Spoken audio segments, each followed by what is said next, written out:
the most profound experiences I've had in my life in music have been as a music therapist. Seeing that when you show people that they're allowed to do things.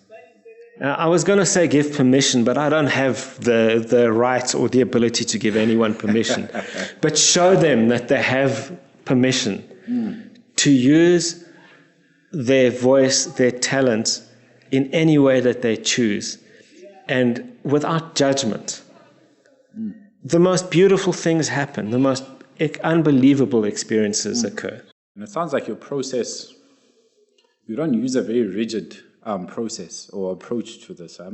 Is very much a playfulness, a curiosity to approaching music. And you're not really creating music that you want to sell or anything. You're doing this to express yourself and kind of get in touch. It's pure expression. It has nothing to do, we let go of goals and outcomes and the idea is expression in the moment. And I think, if you think of for instance, freestyle rapping, is that's what it's about. That's jazz. That's what jazz is about. That kind of improvisation is you go in there not knowing what's going to come out. Sure. And that's the beauty of it. Things can, as I said to you earlier, the wheels can fall off. Things can fail, but I don't call it failure.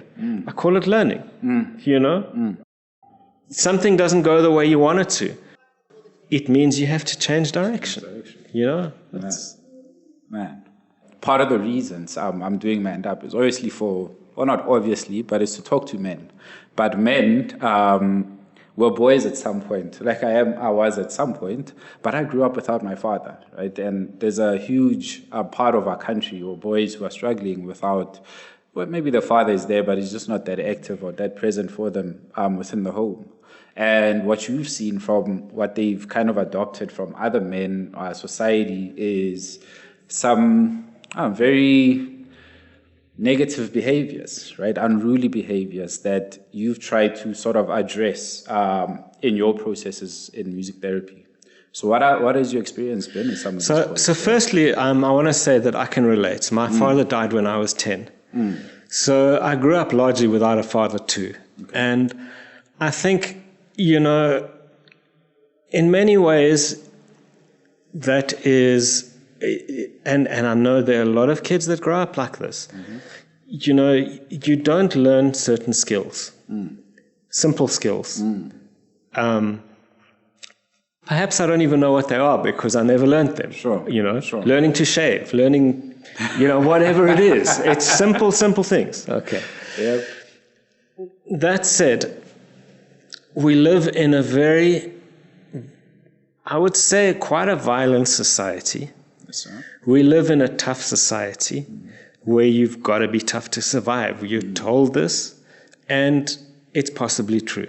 I don't know. Do you have to be really tough to survive here? My life experience is often very different from the people that I work with.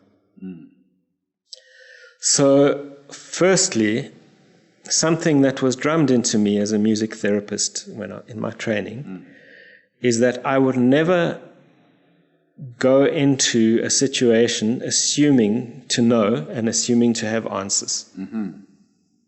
Never, ever. I don't have answers. Yes, sir. Part of what I can do is find the right questions to help us discover things together, So in my work, and I think what you're alluding to now is I work at a children's home. These children, there are 64 children in this home. They range from toddlers of 3 or 4 years old up to 21, 22 until they need to leave the home. They have been taken from their own homes because they are in very dangerous situations. They have often suffered abuse, whether it's physical abuse, mental abuse, neglect, Some of them have never been to school. Some of the situations are dire. And this is one home that I work at, and I know there are many homes like this. This country struggles to take care of its people, you know? So these children that I work with, I see very, very tough exteriors. And I think if I can talk about the boys that I work with, the way that they play, and I see them outside of my music room there, their playing is wrestling, hitting things, sticks, hitting trees, balls, whatever it is. It's tough. Their whole life, there is no gentleness. I don't see a lot of gentle play. They have, and this is a very different experience to my life experience, you know. When I arrived there, it was disconcerting to me in many ways, and I thought, wow, like, how do I work with this? So I've developed, firstly, a rule that the music room is a place of kindness and no judgment. And any name-calling, any bullying, any aggression in that room, I do my best to put a stop to it as quickly as possible. I just feel like modeling certain ways of being can hopefully get through. But I know that my impact is tiny because I'm spending an hour with these boys a week. They are back out of that room into their lives at the home where their whole lives are in groups. Their whole lives are either being louder to be seen or not being seen, not being heard. You know, there's no, I don't imagine they get a lot of individual affection, attention. So all I can give them is an hour a week in that music room of a different experience and hope that something gets through. My goal is to just try and show that kindness can also work. Yes, sir. That it is a way that can also work. But I have no illusions that I can change them. I don't want to change them. I can just model something different for them. So, oof. Man, that's such a profound kind of approach because, you know, you often see these lists on social media that, you know, boys must be this, you know, you need that masculine aggression. But I think some people don't consider people from those environments that, yeah, sure, you might need it, but that aggression then might work against you in certain spaces, you know, so there's a balance that you need of that kindness or the calmness and sort of that roughness to you, right? And man, I'm glad you kind of made that distinction for yourself and you kind of go into the spaces with that at the back of your mind. I think it's a very mature thing to do, you know, to learn or to be able to say that I might not change much here, but at least this is the little bit that I can do. Man, I think if we can all kind of approach, or not all of us, you know, the ones that have the heart for it, approach people who are trying to help or who come to us seeking help with that kind of mentality, I think we could do a lot more for them than trying to change them, you know, or kind of alluding to some kind of thing that might be possible because they got help from us. So I love that. The other thing that we often hear about as well is the dangers of music, right? Of the music culture that's out there now because of the images, I suppose, and some of the lyrics in there. How much of that do you think holds true? You know, that's a tough one. Is, you know, most music in the world, I think, popular music, is about love and love songs. So if music had that profound effect and was able to really change, the whole world would just be in love with each other. Perhaps, you know, I don't know. Yeah.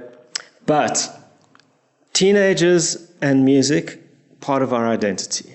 It's a big part. I know for me, growing up, I grew up listening to a lot of jazz, but as a teenager, I rebelled and started listening to heavier rock and punk and things like that. Yeah.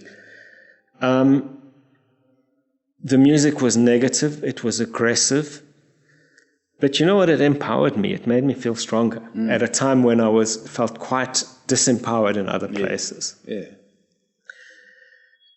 There are definitely instances, you hear these stories in America of these like terrible school shootings and how they were listening to this kind of music. Did the music make them do it? I don't know. You know, I get the impression that they were already on that path. And as I said to you, we use music to help change our moods, and maybe it enhanced that mood. But I don't know how damaging music can be. I think there are probably elements of it that can be dangerous, let's say. But I think, you know, we live in a dangerous life. and I don't know, you know, I don't believe in censoring too much music. I had this issue as well, and I still don't know how to deal with it. When I started at the children's home, and there were quite a few kids into hip-hop at the time. There were a lot of older teenagers. And they were bringing in music that I felt quite uncomfortable with at the time. That was quite misogynistic. That was about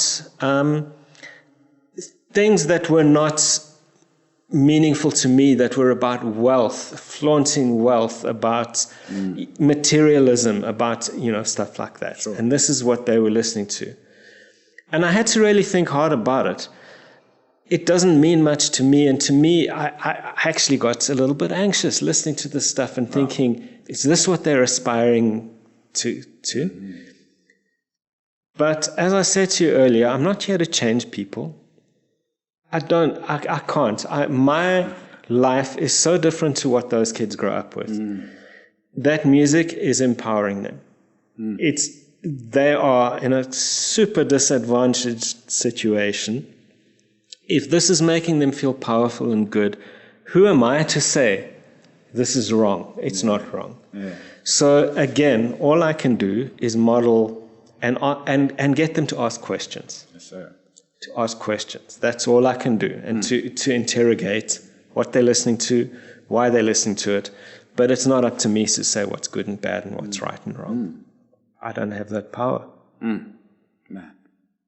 And now, for someone to come and consult with you, or maybe they have their child who's like tried so many, we can call it talk therapy, right? They've been to so many people and like nothing seems to be working.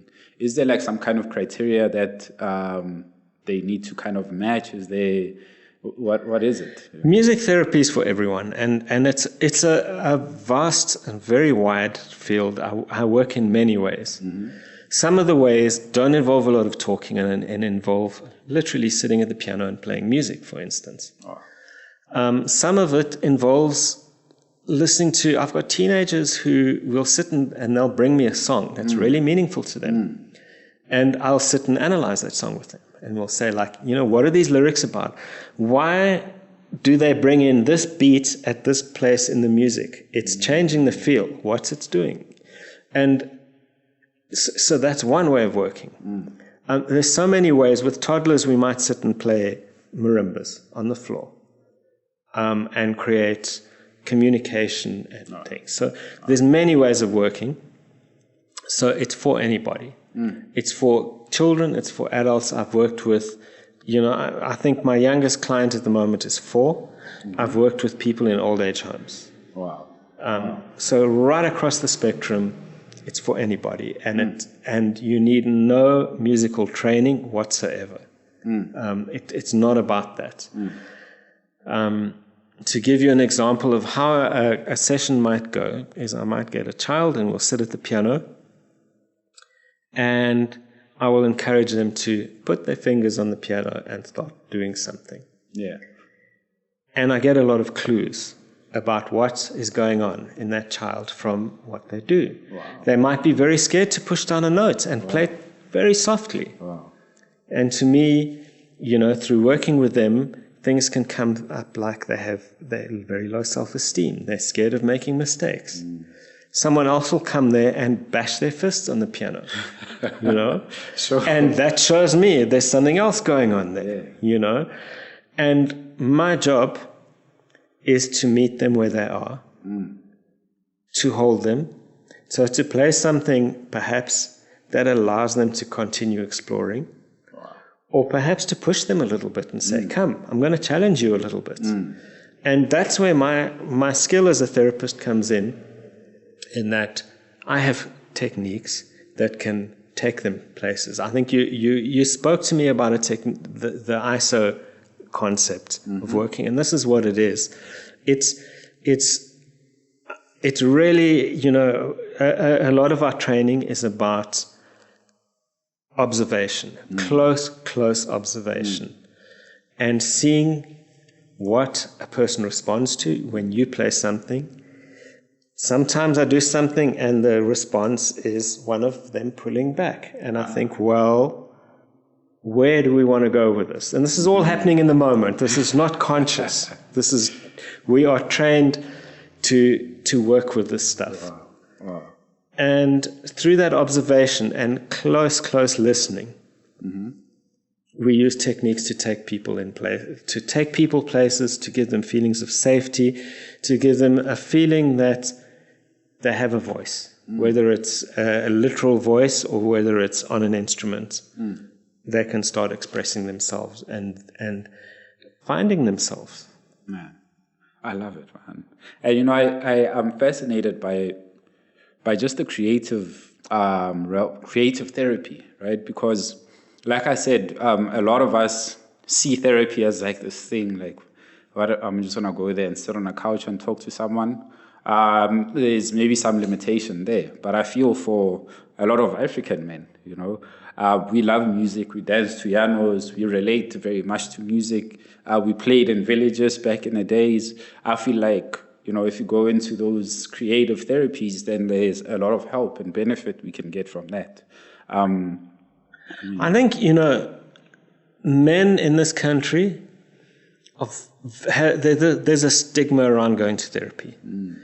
And when I had cancer, I discovered the real depth of therapy and what it was for. When I got my diagnosis, it changed my life. And my doctor said to me, I advise you speak to someone, find someone. And I did go for therapy, and that was talk therapy. And I think people's concept of what any kind of therapy is often very skewed. Yeah. And I can relate this to a male friend who I spoke to recently who's been going through some stuff.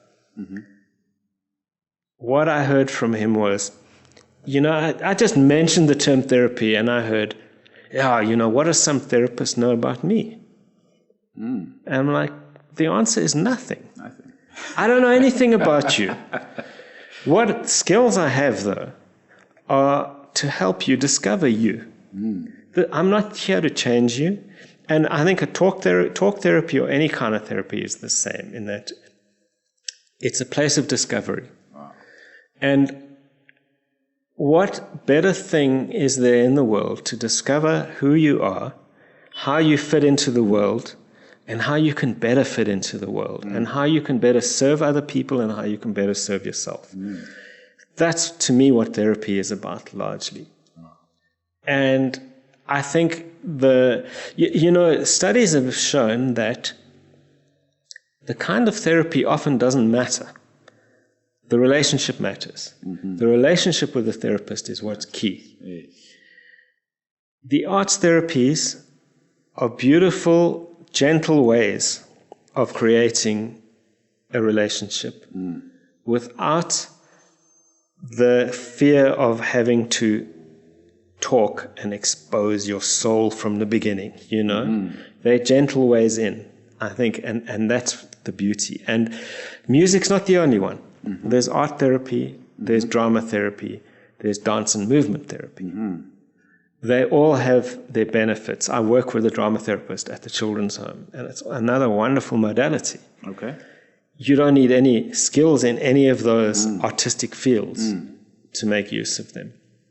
They are beautiful, beautiful fields. Right. And for me, music, in music therapy, we talk about the musical child, and we believe that everybody is musical.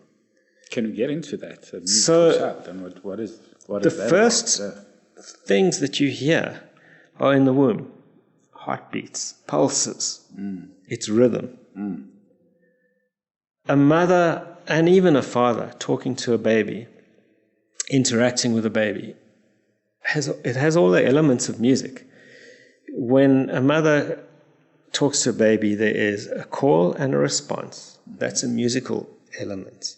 You say something to a baby and you expect a result, and the baby realizes that if they respond, then this communication happens. They get attention.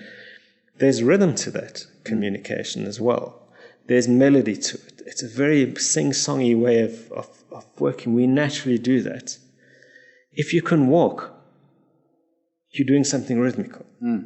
Each of us has a different kind of walking pattern and a walking tempo, and it's musical. Everything about our being is musical. And I think, there's a term called rhythmic entrainment, which is very beautiful, which has been shown that when we are in a group and we play music together, whether it's banging a drum, singing songs together, or whether you're at a concert and you're all dancing together, do you know that our heartbeats start to correspond? Wow. They sync up. So music is such a core part of our being. And as I said at the beginning of this conversation, we use it to modify our moods all the time. Sure. To hype us up, to calm us down, to take our minds off things, all the time we use it. It's part of us. And I think in therapy, using it consciously to help us find ourselves, to help us find relaxation methods and coping skills is just one of the most wonderful things that I've discovered in my life. And I see it every day. In my practice, I have the most profound experiences every single day in my practice. And I'm not just saying that, I really, really mean it. I see children walk into this room who in their lives, at school, they're bullied, they feel inadequate. They walk into this room and they own it. This is the place where they can feel strong, where they can bang a drum and make sounds, sing into a microphone, play a melody on the piano, and I see a whole human being in that moment. That's just beautiful, man. And I want to push you on the spot a little bit here. I mean, this is all sounding so fascinating to me. And I hope you listening to this, you taking some notes, some cues here. Maybe you might want to explore this, read about it, check it out online or whatnot. Or maybe even call Graeme for a session just to discover what could be possible for you, right? But are there any techniques that we can do ourselves at home that we can offer? Absolutely. Yeah. Firstly is, think about the music a little more consciously of what makes you happy. When you're sad, sometimes you want to wallow in that sadness. If you're mourning somebody that you want to remember them, there might be a song that's special to you. Embrace feelings. Feelings are important to us as humans. We don't want to shun those feelings. And music is one of the most beautiful ways to bring out emotions. So maybe think about those special songs in your life. We spoke a bit about journaling before the session, and I think, something that was quite profound for me in my studies, we were encouraged to make a musical journal of where in our lives music has had an impact. Wow. And I was blown away when I started looking at through my life what I listened to, what I played, and how it impacted my life. Yes. it was amazing. And it's quite a nice exercise to look at where music has played a part in your life. That special relationship when you met that special someone. There's often a song related to that. You know, there's so many places in our life. And then coming back to your question about how we can use music, something that has been so empowering for me is singing. Something that I felt robbed of for much of my life. And this is something that I come across all the time in my practice. People that were told, you can't sing, you can't be in the choir. I've heard so many, this is a story I've heard many times from many different people saying, you know, I was in primary school and I was in the choir and the teacher stopped and said, someone's singing badly. Can you try sing? It's you. You can't be in the choir. This is not for you. Don't believe it. Sing. Singing is one of the best things you can do. It changes your being. It's there for all of us. Turn that music up, sing along. Go for singing lessons if you need to, but you don't need to. You can also just sing. To me, singing is one of the best things that you can do. Singing in a group, even better. There is no better feeling than singing together with a group of people. Yes, right. That's why you love karaoke. Karaoke, it's wonderful. Yes, right. Sitting with a group of friends and just singing songs that you love together is wonderful. Join a choir, join a group, but otherwise, just for me, that's something you can do in your life. It's free. Singing is there for everybody. We all have a voice. Use it. Use it. Don't let anyone tell you you can't. You have permission to sing. Do it. Man, you have permission, man. You don't have to get permission, right? You already have it. So use that beautiful voice of yours. Graeme, I've thoroughly enjoyed this. Like I said to you, man, there's so many things I want to explore with you. I know this is our first of our interactions on the podcast. And I really hope for the work that you're doing and the children you're working with and some of the older people that you're working with, because it's not only children, right? Yeah. That they come out on the other side with, a much better appreciation for themselves, right? And with some kind of solution to whatever it is that they're dealing with. And to you listening to this, I always have to offer you something, right? Like we just offered you things that you can do in your own space, in your car, whether you're in the shower. Start to sing a little bit, man. Sing, write your own songs if you have to, right? I know Graeme has he showed me a few songs here, so we're going to see if we can maybe sneak one or two of them into the episode, if that's okay. But man, play around, be playful, use that voice, bang on your table if you have to. We used to do that when we were kids, right? We were talking about something that we saw on the NPR Tiny Desk where someone took off his boots and he made percussions with that.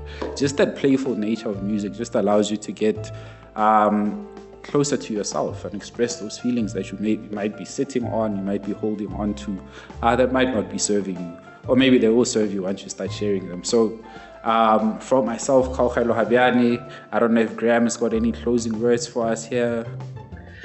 This has been a very rich conversation, and I really, I learned from this as well, because I have to think about why I do what I do. Sure. So thank you for sparking such beautiful conversations, and I hope we can do this again at a later stage. Definitely will, man.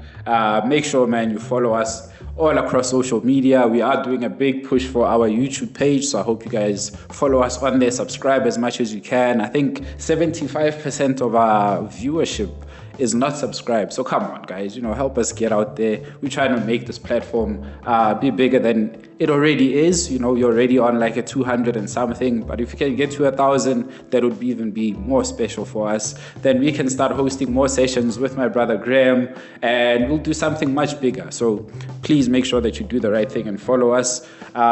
If you want to get in touch with Graeme, we're going to put all of his contacts in the show notes. We're going to put that beautiful article where he shares about his journey with cancer as well. We'll share his details if anyone wants to get in touch. If you've got a child who you don't know what to do with, you don't understand what's going on with him, you've tried different therapies, Graeme might possibly be someone who can help. But just, explore, man. Have a little bit of fun with it. Don't take yourself too seriously. I think there's a lot to be explored in therapy as we are starting to get to learn now.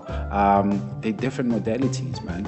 Play around a little bit. And from Manned Up Conversations, this has been a beautiful, beautiful conversation. That's why I don't want to stop talking. But we'll catch you on the flip side, man. Peace and love.